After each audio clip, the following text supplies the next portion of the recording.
Johan, ons het nou gepraat oor hoeveel verskillende rolspelers is daar by iets soos die reël van momentum aardklop. En toe het jy genoem dat baie mense dink aan aardklop as 1 week en dis dit.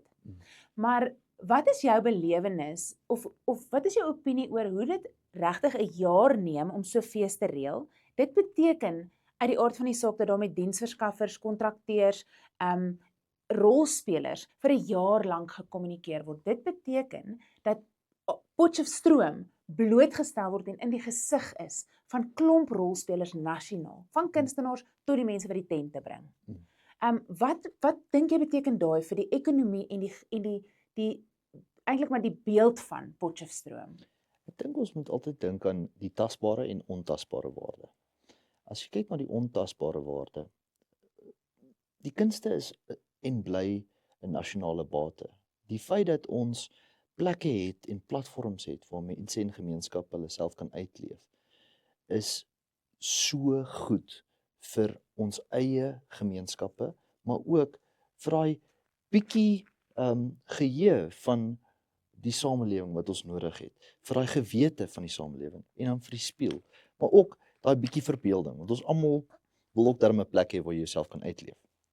So die feit dat mens letterlik 'n Dinkpronk-podium begin elke jaar Julie. Ja, hulle begin nou maandag. En hulle werk letterlik vir 3-4 maande aan mekaar van reg oor die land af wat hulle produksies het, wat op die einde van die dag wenners kies, wat dan weer 'n platform kry om by die kunstefees op te tree. So daai kan 'n mens nie eers in 'n ekonomiese waarde omdraai nie, Nee, want dis priceless. presies dit, Ja. want die geleenthede wat jy vir jeug skep om hulle self te kan uitleef, om hulle self te kan vind. En in 'n wêreld waar KI en daai tipe goeders belangrik is, sien ons al hoe meer hoe hierdie tipe sosiale vaardighede al hoe belangriker raak. En daarom raak platforms soos hierdie net soveel meer belangrik. Ja.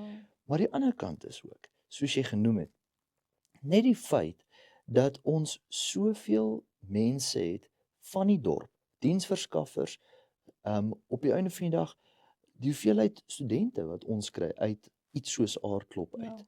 Die feit dat plaaslike besighede se akkommodasie vol bespreek is. Ja. Die feit dat restaurante want ek bedoel iewers moet jy daarom eet en jy moet Ja, daarom ja, ietsiekie ja, hê ja. om te drink en Ja, dit ja, geniet ja. vir die week. En jy né? moet jou kar vol diesel gooi Diesel voor jy gooi. terugry. Net so. En ek dink daarom is dit ook hoekom aardklop eintlik werk, nê, is want dis ons fees, dis 'n Ja. gemeenskapsfees. En dit is vir my altyd so mooi dat mense so vinnig bereid is om hulle hand op te steek, om saam te werk, om op die einde van die dag eintlik bietjie te brag oor ons ou dorp. Ja, verseker. Ek dink op daai punt wil ons sommer vir elke een wat saam kyk en luister sê, onthou om jou kaartjie te koop om aardklop toe te kom. As jy 'n besigheidseienaar is en jy wil saam met ons werk, reik uit asseblief. Gaan na aardklop.co.za en koop jou kaartjies, kyk na daai program en ons sien regtig uit daarna om saam met julle te fees. Momentum Aardklop en die NWI. Soos dit moet wees. Net so.